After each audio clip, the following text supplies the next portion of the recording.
It's time for the MotoE second race of the day to get underway here at the TT Assen. Let's go straight over and join our commentary team. I will do the best, and I will do my race, and I'm very happy, and stay calm and corner by corner. Good luck. Thank you. Should just say, of course, Elliot York is our pit lane reporter in MotoE. No wonder he looked a bit bamboozled down there on the grid speaking to Andrea Mantovani. Mantovani there saying he's got to stay cool and calm. It'll be the only time he's been cool and calm this weekend. He is a effervescent character. He most certainly is, although he did sound very cool when he was speaking to Elliot just there.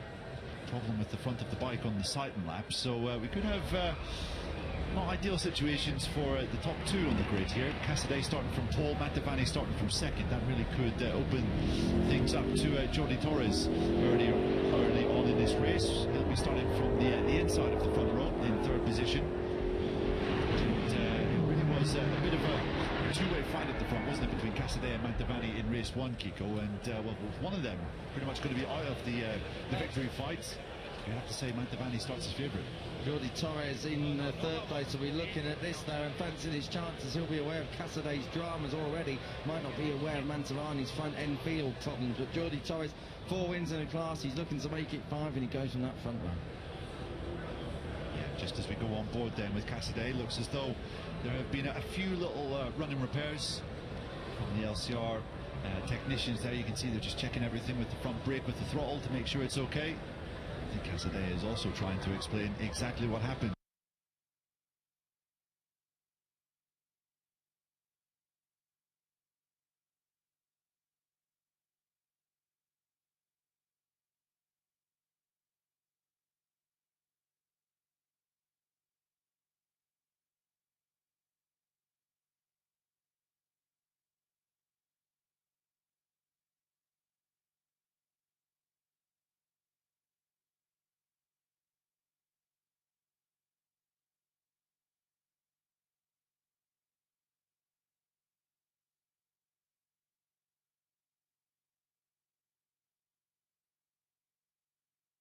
Down to one of the IRTA officials. The IRTA officials as well will be down there because they need to make sure that everything is under control. Nicola Spinelli, 4th place on this grid, and 5th place we have got Matteo Ferrari, and then it's Alessandro Zacconi. Can he come through? Well, Matteo Cassidy, he's going to have to come through a double long lap, a fall on his sighting lap. Will he be able to convert pole this time?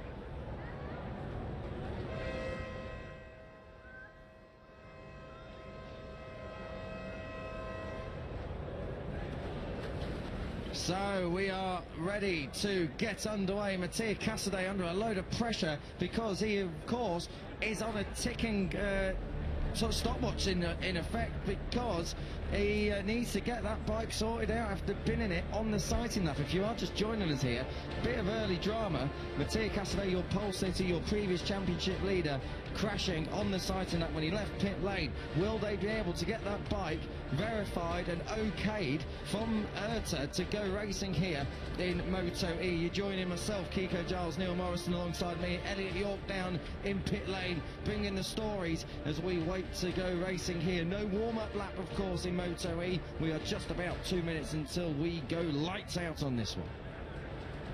Yeah, we most certainly are. I think it looks as though Cassidy should be okay to get going. This is Matteo Ferrari starting from the middle of the second row. Ferrari was 5th in race 1, and at certain points was as fast as anyone on track. If he can keep it clean in the early laps, he could be a fixture up front. I do like the look, though, of Alessandro Zacconi after his fight back from 8th up until 2nd in race 1. I think I'm going to go potentially with him as my tip for this race, but we're going to hear quickly from Elliot in pit lane. He's got a bit of an update on the pole sitter. Yeah, I was just trying to watch the bike closely and see if there's any real damage. There didn't look like any damage, and you saw on your screens they were just fiddling with a few parts down on the right-hand side peg, the foot peg, and on the sort of front forks and throttle side of the bike. So nothing too damaged, I don't think, but obviously far from ideal for Cassidy. Yeah, he was going to need to really get himself more than the bike, I think, in a clear bit of headspace before we go out on this second race here for MotoE. He's going to need to stay calm, that is for sure. He really did bin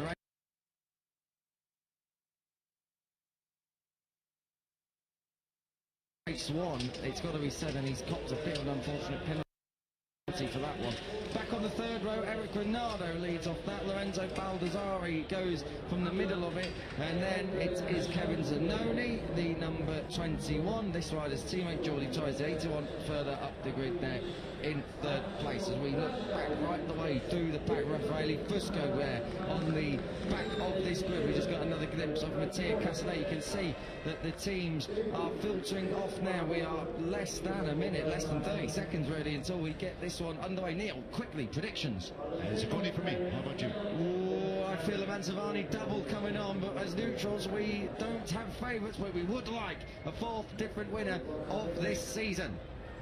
We are ready then to go racing for the final time on Sprint Saturday here at MotoE. It's lights on and lights out. Casadei from pole gets a good start. He's going to need a good start, and he's going to need an advantage too. Down towards turn one, Mantovani second, Spinelli slots into third. Matteo Ferrari is trying to go around the outside there, but he comes through up into fifth place as they all filter through, and that looks like it is Alessandro Zacconi up there in fourth place. So at the moment everyone through safety now. Hold your breath again. This is where Casadei was caught out earlier. We've seen incidents here right the way through the day. Turn 5 at Struben, but I think we are all safely through this time around. Casadei leads, and he has got the hammer down straight away. He certainly has a much better start for Alessandro Zacconi, who's already up into third, although make that fourth. Look, Nicholas Spinelli makes a brilliant move down into the Ruskin hook, fast right at the end of the Wienslang straight. So Zacconi demoted down to fourth, although he's back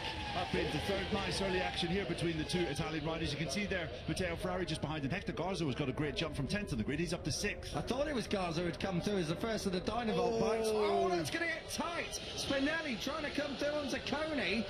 Can't quite get it done. He almost cost himself there as well. Ferrari's trying to get on the act, and there he is, Hector Garza, your number one, who follows through just ahead of Jordi Torres, who's gone backwards from the front row, P3 to P7 already on that one. Yeah, I was just about to say that Torres had a nightmare start. He really hasn't managed to capitalise on some of the chaos that was happening ahead on the grid with the two riders. Torres back down in 7th. It looks like a tall order for him already, but look at this stuff from Mattia Casadei. He's pulled out 1 second on his lap already, and there is Torres laying one on Hector Garza into the Gertimer chicane. Garza has to sit it up, and Lorenzo Baldassari managed to come through. Thread the eye of the needle, iron boulder, Lorenzo Baldassari then coming on through, and just about got ahead of Hector Garza, and I think Garza lost another place as well to Zanoni. So Garza yo-yoing up and down on this opening lap. We heard straight marks. Who is it who's gone down? It's someone from that lead group. There was a bit of a gap further back, I think.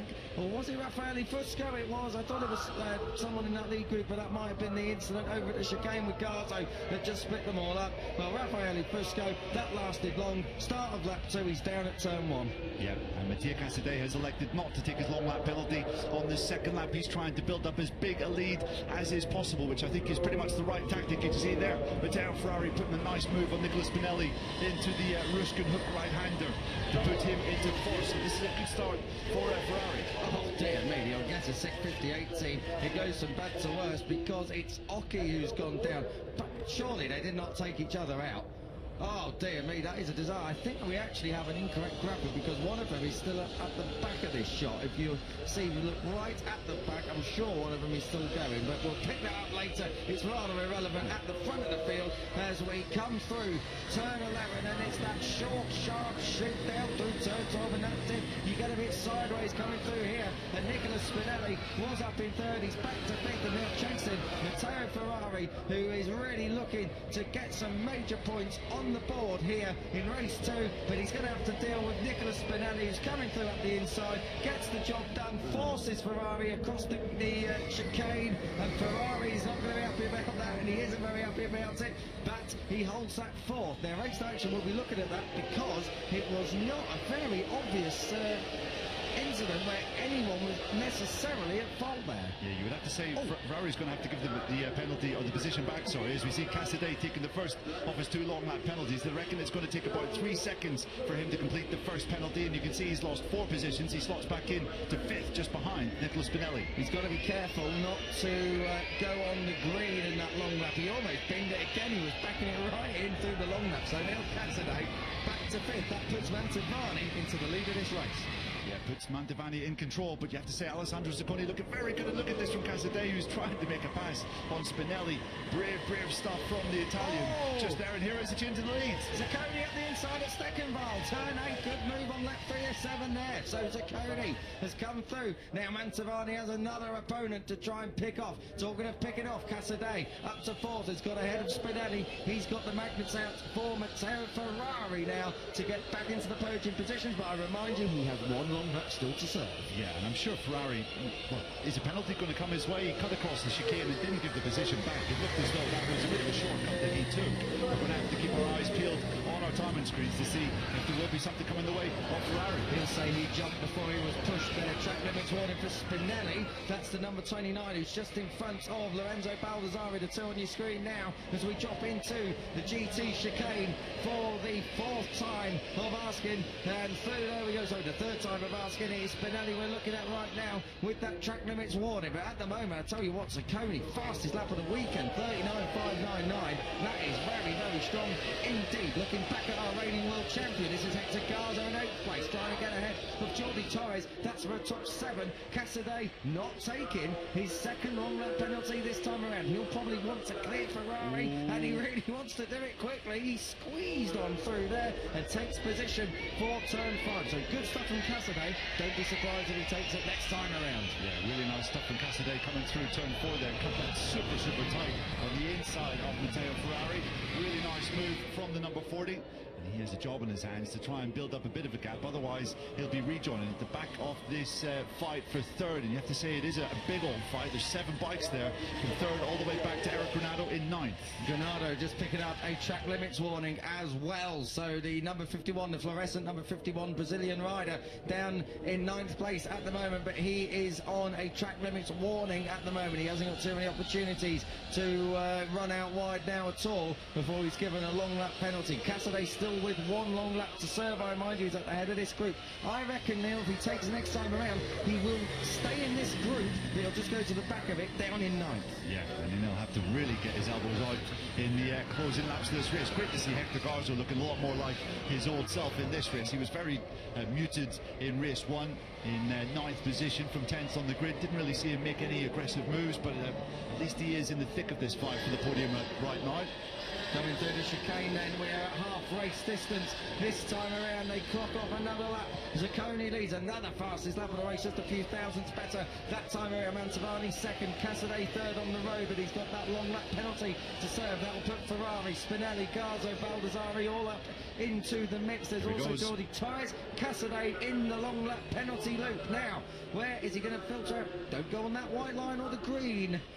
Matteo, he comes back through. It is 9th. He's not in the back of the group though. He's got a bit of time to make up. It's getting tight between Spinelli and Ferrari. Spinelli back into the podium places in 3rd. Yeah, and after all of this, Baldassarri is now up into 5th and really sensing a chance to get a first MotoE podium in this race. You can see he has 2 Italians just up ahead of him, and Baldassarri with the green flashes on his leathers there, looking very good in 5th place. He's looking very good for 4th place up in turn 8. Couldn't quite get it done that time around. I love Lorenzo Baldassarri. He just, everything he gets on, he really absolutely rides the wheels off it. Whether it's successful or whether it's a bit further downfield, it's to be discovered. But this is by far the best we've seen of Lorenzo Baldassarri in his rookie campaign. On the other rookies, just out of shot, looking down at 13th place, Luca Bernardi. Then it's Tibor Eric Varga in 14th place, the Hungarian rider. But inside the top 10, Jacopo Hosjuk having a good ride, the Romanian rider, number 12, up in the top 10. But back at the front, Mantovani's not letting this one go just yet. It is Zacconi who leads, and at this point in time would be just 13 points away from the title lead. As we look into the chicane at Lorenzo Baldassarri, did he make it? We wait Oh, well, Matteo Ferrari didn't, and that's the second time Matteo Ferrari has cut that chicane. Yeah, it is, exactly. I'm not sure if he's allowed to do that, to be honest. I'm surprised that he hasn't been asked to drop a position already, Matteo Ferrari. But he did just take a bit of a shortcut across the chicane when Lorenzo Baldassarri was attempting to make a move by. So let's see what happens with regards to that. But Spinelli, that has given him a couple of tenths on Ferrari. And look at this from Mantovani. It was 0.6 of a second Zacconi's lead a couple of laps ago, but Mantovani has managed to stabilise that, and he's now starting to reel his compatriot in. He is piling the pressure on now. He did this in Cassidy earlier on today. If you haven't watched MotoE Race 1, please do check it out. It really was a good one. So keep an eye on Mantovani, your Race 1 winner, coming through turn 8. I tell you what, it's down to less than 3 tenths now, Neil. He's really piling on the coals on Alessandro Zacconi. Of course, there's a 10-point swing in this in the championship. Yeah, there really is, and these are two names that will be featuring right towards the front of the championship after this race if things stay the way they are. All through race 1, Mantovani was so strong through these two right-handers, and then through Moivenmir, the really fast right-hander that slingshot you on to the back straight here at Assen. Just here, Mantovani was super strong. You have to imagine he's going to be getting into the slipstream of Zacconi as they piled towards Ruskin Hook, this long left-hander just before the GT chicane. Through Ramsuk then for the penultimate time. The chicane awaits, but no move this time around for Andrea Mantovani. It's Alessandro Zacconi who will lead onto this final lap. Last lap time then, drama behind these two. P3 for Nicholas Spinelli on the road. He's just been given a long lap penalty for exceeding track limits. So it's all going up in MotoE right now. And as you can see, the back of this group as well, Cassidy has launched back on to the back of Eric Granado in 8th place. Spinelli's been alerted. He's taken his long lap now.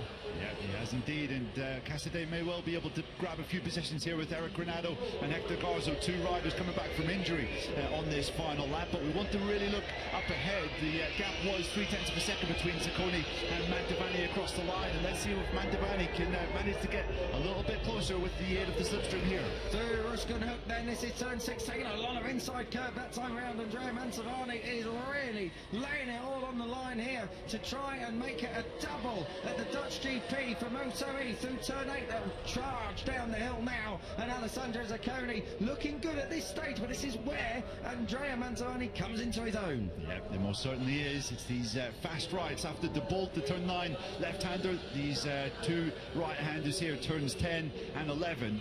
And then the fast right onto the back straight where Mantovani really comes into his own. You can see Zacconi fully committed through that long right-hander. He was a lot neater that time around. Mantovani, then Zacconi up front. Okay then, here we go then. Through 13, this is it. 14, I don't think Mantovani is quite close enough. We have got the last chicane to go here at Assen, but Mantovani, try as he might, is not going to overcome the 61. We have had Oscar Gutierrez, Mattia Cassidy, Andrea Mantovani, and now Alessandro Zacconi, your 4th winner of the season, and behind Lorenzo Baldassarri, a super job, his first podium in MotoE in his rookie season. Matteo Ferrari, I think that was the 3rd time he's bounced across the chicane and not gone through it correctly. Jordi Torres 5th, Garzo on his comeback ride, the number 1, the reigning champion in 6th. Cassidy grabbing Granado on the last lap. Spinelli's long lap leaves in 9th, and Kevin Zanoni all the way down in 10th place. This is the final chicane, and yep, we were right. Yep, you called that absolutely right, Kiko. And Ferrari tried to give it a good old fistful of throttle while he was coming across the chicane, but lost the rear end and lost out to Lorenzo Baldassarri. You have to say that's probably going to be the first of many podiums that we're going to see for the lanky Italian this year. He was giving everyone else a fistful in that race for Matteo Ferrari, so I don't think him giving it a fistful on the exit of the chicane is a coincidence. Cassidy, well, he recovered then in the end up inside the top 7, but yeah, shout out of the day, I think Lorenzo Baldassarri, great ride. Yeah, really strong stuff. Really strong stuff from Cassidy. He was in the mid 1 minute 39s on that final lap. He was actually faster than the two lead riders, both Zacconi and Mantovani, and that was when he was in a bit of traffic overtaking Eric Granado on that last circuit just now. So you have to imagine, had it not been for that double long lap penalty, Cassidy certainly had the potential to come away with victory here, but as it was, Alessandro Zacconi winning the second race. He won the second race here 1 year ago as well. He does love this TT Circuit Assen, and he's propelled himself into the championship fight. He really has, and that is a great old ride as well. Look, very good stuff from Lorenzo Baldassarri. It's his first podium. Who have you got for us down in pit lane? Got Jürgen Ling, the team manager for the Dynavolt Intact MotoE team. Jürgen, a debut podium for Lorenzo. Talk us through that race, how you guys viewed it, and how Lorenzo has adapted to MotoE in your team. Yeah, quite fast, as we can see. I mean, in the second event already, podium is super nice, and we saw already in Le Mans that it was not. He liked the bike, and he said he have to understand some small things, which he did, and finally he have the podium. But it's super fast how he adapt. So we are impressed. We know he's a good rider, but anyway, first you have to do it, and congrats to all the team. Congrats to you, and go enjoy the podium. Thank you. Yeah, brilliant stuff. Thanks very much, Elliot. Thanks as well to Jürgen Ling, who's obviously having a great time this season in his Moto2 endeavours. Manu Gonzalez leading the championship there. It looks as though Lorenzo Baldassarri is going to give him something to shout about in the MotoE World Championship. Don't forget David Munoz in Moto3, either now a Grand Prix winner. What a MotoE race that was. Thank you everybody for joining us. Alessandro Zacconi is victorious. We'll see you next time. Bye bye.